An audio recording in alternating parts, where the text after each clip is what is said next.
We are one full quarter into 2026, and let me just say this. The gap between companies that talk about culture and companies that actually build it, it has never been wider. We're watching organizations pour money into AI tools while their people are quietly disengaging. We're seeing leaders announce transformation initiatives that have all the substance of a motivational poster taped to a break room wall. And meanwhile, real culture, the kind that drives retention and innovation and trust, is eroding right under our feet. So today, we are doing a Q1 audit, not the kind with spreadsheets and compliance checklists, the kind that asks the harder questions. What is this first quarter actually teaching us? What is working? What needs to stop? And what mid-course corrections should you be making right now before Q2 gets away from you? This is the conversation I wish more leaders were having. Let's get into it. Welcome to Unlock, Empower, Transform.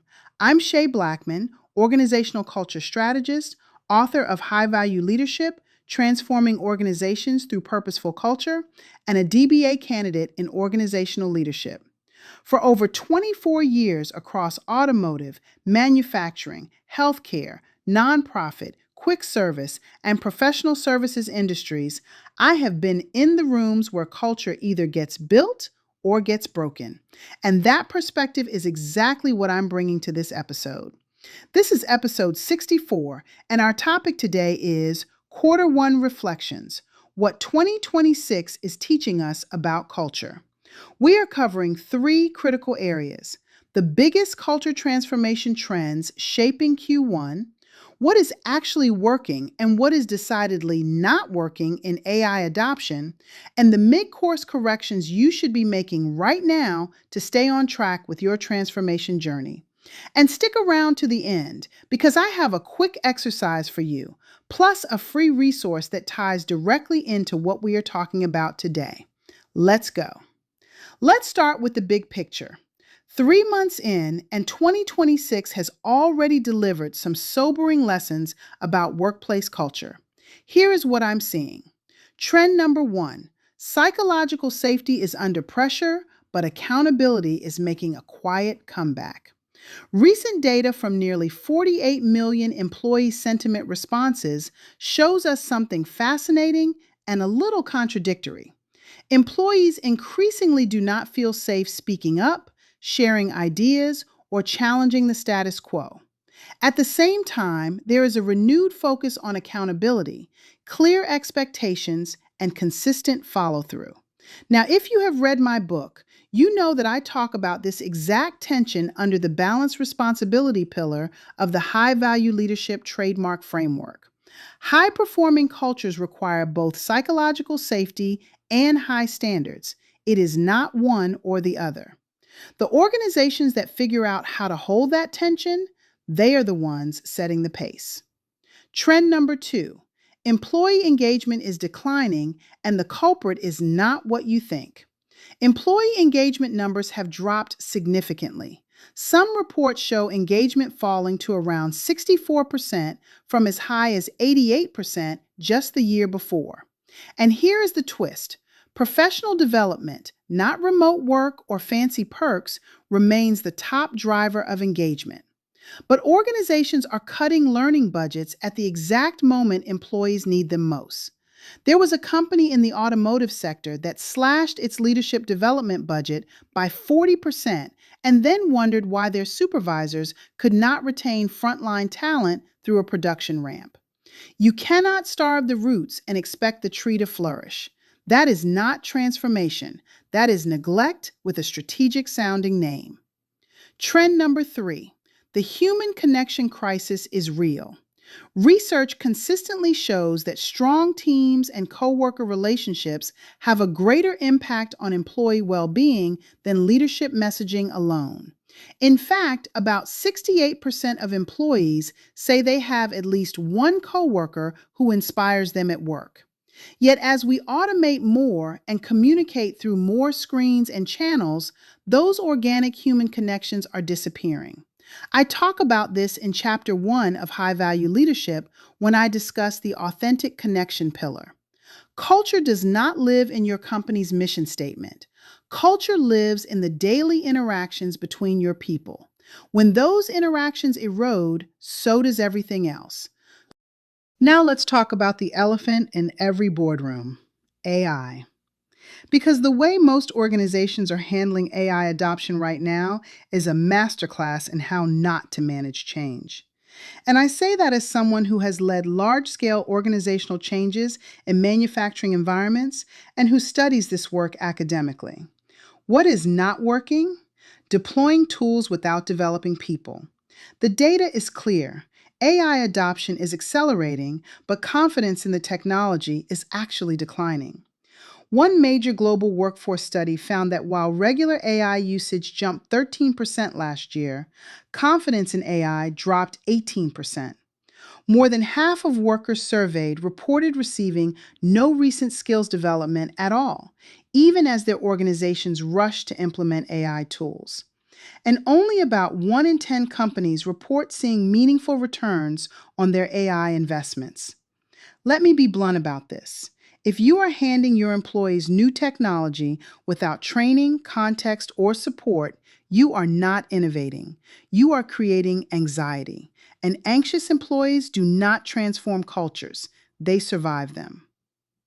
There was a manufacturing organization that rolled out an AI powered scheduling system across 3 plants: no training, no manager preparation, no communication plan.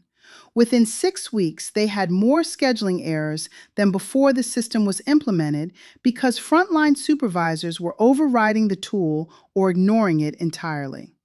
That is not an AI failure. That is a leadership failure. That is a culture failure. What is working? Treating AI adoption as a change management initiative, not a software rollout. The organizations getting this right are doing 3 things. First, they are identifying internal champions, people who can coach their peers and make adoption feel relevant rather than threatening. Second, they are being transparent about what AI can and cannot do, building trust through honesty instead of hype. Third, and this is the big one, they are embedding AI into existing workflows rather than asking employees to adopt yet another disconnected tool. The message that resonates most with employees: learning AI is not about replacing you. It is about future-proofing your career. That framing matters. And here is where I'll connect this back to the high-value leadership trademark framework. The stewardship of culture pillar is about consciously shaping your environment. When you introduce AI without stewarding the change, you are letting technology dictate your culture instead of the other way around. Leaders set the tone, tools do not. So now the practical part.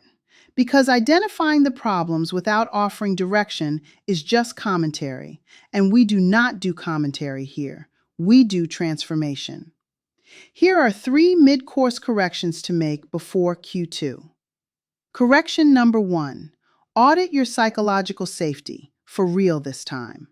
When 72% of culture initiatives lead to no improvement because employees see them as superficial, the problem is not the initiative. The problem is the disconnect between what leaders say and what leaders do. Research shows that when senior leaders change their own behaviors, trust scores rose 26%, no formal program required. So before you launch another engagement survey or culture committee, ask yourself, are you modeling the vulnerability, the accountability, and the openness that you are asking of your team? That is what the self-awareness component of the Shield Resilience strategy is all about. It starts with knowing your own triggers and being honest about your own patterns before you can lead others through theirs. Correction number 2, invest in your managers. Research tells us that managers influence 70% of employee engagement, but their own engagement is falling. Managers are experimenting with AI at nearly twice the rate of their teams, but 86% say they are struggling to drive adoption. They are stuck in the middle, expected to execute strategy from above while supporting employees below, and most of them were never trained for this. If you take one thing from this episode, let it be this: Your transformation will move at the speed of your managers. Equip them or watch your initiatives stall. Correction number 3, reconnect your people to purpose. When change feels relentless, people need to know why their work matters. That is the purpose-driven vision pillar of the high-value leadership trademark framework, and it is not a feel-good concept. It is a strategic imperative. In high-value leadership, I write about how leaders must create meaningful connections between individual contributions and organizational purpose. Without that thread, even the best strategies become noise. So here is my challenge to you. Can every single person on your team articulate how their daily work connects to the bigger mission? If the answer is no, that is your Q2 priority. Before we close, I want to give you something you can do today. I call this the Q1 Culture Pulse Check, and it takes 5 minutes. Grab a piece of paper or open a notes app. Write down 3 headings: keep, stop, and start. Under keep, write one thing your team or organization did in Q1 that genuinely strengthened your culture. Under stop, write one practice, habit, or initiative that is actively undermining trust, engagement, or connection. Under start, write one action you are going to take in Q2 that aligns with your values and addresses a gap you have identified. Now, here is the transformational part. Do not keep this to yourself. Share it with one person on your team. Better yet, ask them to do the same exercise and then compare notes. That simple act of vulnerability and shared reflection is the beginning of a purposeful culture shift. And if you are a regular listener, you know that is exactly the kind of authentic connection I talk about in the high-value leadership trademark framework. This exercise also connects to the learning orientation component of the SHIELD resilience strategy. The SHIELD framework includes an after-action review process that asks 5 key questions. What happened? What went well? What could be improved? What will you do differently? And what did you learn? Your Q1 Pulse Check is essentially a strategic version of that same reflective practice. You are extracting wisdom from the quarter so you can enter Q2 with intention, not just momentum. Here is the bottom line. Q1 of 2026 has taught us that culture transformation is not a project. It is not a program. It is a daily leadership discipline. And the organizations that are winning right now are the ones where leaders show up every single day with the intention to model the culture they want to build. Not delegate it, not outsource it, model it. If this conversation resonated with you, I want to invite you to do 2 things. First, go download the SHIELD Resilience Strategy Guide. It is a free resource that gives you a comprehensive framework for navigating professional challenges while protecting your energy and authenticity. It covers self-awareness, healthy coping, internal resources, external support, learning orientation, and daily practices. Everything we talked about today ties back to that framework. The link is in the show notes. Second, drop a comment and tell me, what was your biggest Q1 culture lesson? What are you keeping, stopping, or starting in Q2? I read every single comment, and I love hearing how this community is applying these principles in real time.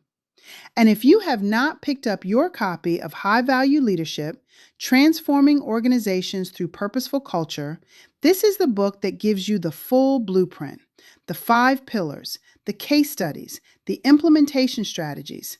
It is the foundation everything on this podcast is built on. Grab your copy wherever books are sold.